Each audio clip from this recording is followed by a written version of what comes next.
Hey everyone, in this video we are going to present a very simple example on how we can use the StackSpot tool to create standardized projects within the context of iOS development. By the end of this process, we will have fully automated the entire scene creation phase using the clean switch architecture and ViewCode. We will create the project in an automated way with all these features, so that the developer can concentrate their productivity on non-repetitive tasks. Additionally, it is also worth highlighting some other improvements and possibilities that StackSpot can bring in this context of mobile development. This video will be divided into two parts, the creation part and the applying part of this plugin. Well, we will start here with the creation part of the plugin. So, once we have the StackSpot CLI installed, we go to our terminal and type the following command, STK create plugin, and we will give our plugin the name we want. In our case here, it will be Clean Swift iOS. Here it will ask us a few questions.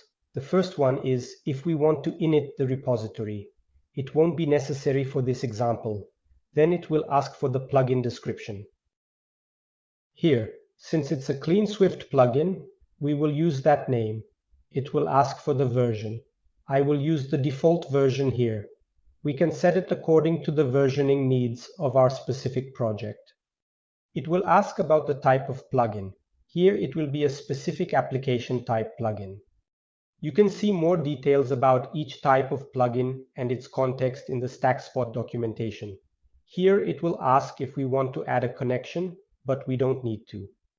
And once that's done, it will create the entire structure of the plugin and also indicate the command we will use at the end of the process to apply this plugin. Here on the left side, we have the folder with the structure of our created plugin that we have developed and refined. And here we will mainly focus on the plugin.yaml file, which contains the configurations for our plugin. Here, I will make some necessary and important modifications to the final version of this file so that I can explain it to you in detail. So, in this first section, we will focus on the general information of the plugin, such as version, platform, and some other additional details like the repository, etc. Here we have another section that is very important, which is the input section. This section is where we add necessary and relevant questions to collect information from the user who is applying our plugin, and we use this information in the creation of our project in question. In our case, we will use three pieces of information. The first thing is the name of the folder that will be created at the end of the plugin application process, and we will designate this folder with the name project name.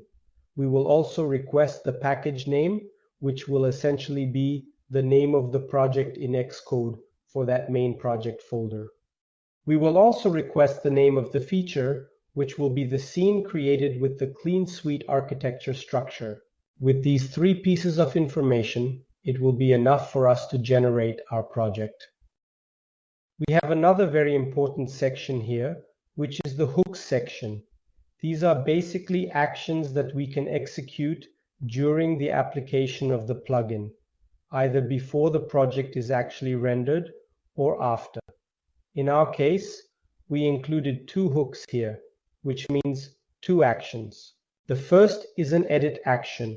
This edit action will basically look for the view file, which will be generated within the project, and insert a snippet of code, which I will show you shortly how it works. And the second action is a run type action, which will basically execute a command in the terminal at the end of the process. That is, when the plugin finishes being applied and when the project finishes being generated.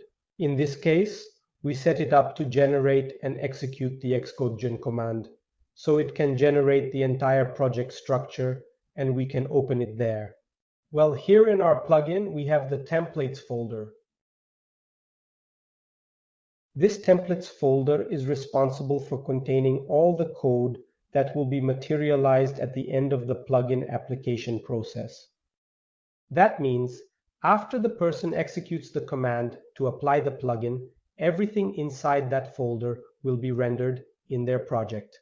Here, I am going to bring some files that I have already set aside. Here, I pulled some files that were already ready for our templates folder, which will be the files that will materialize after the plugin is applied. So these files here represent the structure of a scene within the CleanSwift architecture. And if you notice, we have a prefix here written as inputs.feature, and this prefix is precisely the label that we defined there in our inputs. So if you notice, our first question referred to the project name, and we named it project name, and the second one is package name, which is exactly what we use. In our case, we use the third one, which is feature name, which is the third question. We use the name of that variable here in the file prefix. So when StackSpot creates this project, it will replace this entire structure here, which is in braces, with the information the user provides when applying that plugin. This allows us to have a lot of additional flexibility. Same thing here for the folder name and the package name. Another very important folder is the snippets folder. I will move it here as I had already prepared it as well. In this folder, we can place snippets of code that we can use as a helper in the application of a plugin. So, in this example, I created a small code snippet with 3 functions that will be within the ViewCode protocol, meaning they are helper functions for the view layer, just for illustration purposes, and these code snippets will be applied after the project structure has been created. In other words, once the project is created and materialized, StackSpot will look for the view file and then insert this code, which is inside our snippet folder, into that view file. This will be done through this action that we defined here in our plugin YAML. If you notice, here we provide the path of the folder that StackSpot will search in the directory structure, and we also specify the name of our file, which is located inside the snippets folder. So it will apply the content of this file into the view file generated in the project. This will become clearer when I apply the plugin, which we will do now. So here I am already inside the plugin output folder, which is a folder I created where I want the project to be created after applying the plugin. And the command for you to apply the plugin is stk apply plugin. Then we need to provide the path to our plugin. Since our plugin only exists in the local environment, we need to provide the path to the plugin on our machine. Once we apply the plugin, it will request the necessary information that we put in our plugin configuration file. The first piece of information it asks for is the specific project name. I will put my personal project here. The second is the package name. I will use the same name. The third is the feature name. Here, as an example, I will create a feature called login. So here, it successfully applied the plugin. We can see that he executed the Xcode command, which we placed in our configuration file. In this way, it materialized the plugin and created the iOS project for us. We can see here on the left side the plugin output folder, which is where I applied the plugin. It created the entire structure for us. And now I'm going to open the project to see if he created everything properly. We can notice that the entire project structure was created here with the files we defined, and with StackSpot making substitutions according to the requested information. So the name of the login feature was used here in the folder name. So in this video, we demonstrated how StackSpot EDP allows us to automatically handle tasks that are repetitive in daily development and that often suck away a lot of productivity. It also helps ensure that projects maintain their standardization. By using StackSpot, we ensure that in this specific instance of using a plugin with the Clean Swift architecture, all developers who create a new scene will undoubtedly have the same structure for that scene, and the project will become more standardized.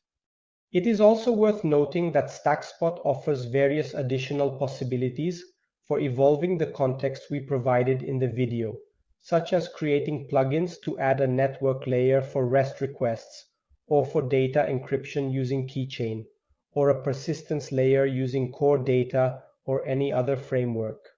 The idea is that these plugins can add these capabilities to any iOS project without the need for re-implementation by the developers, thus increasing productivity and also reducing the possibility of bugs. Well, that's it for today, folks. I hope there are no doubts left.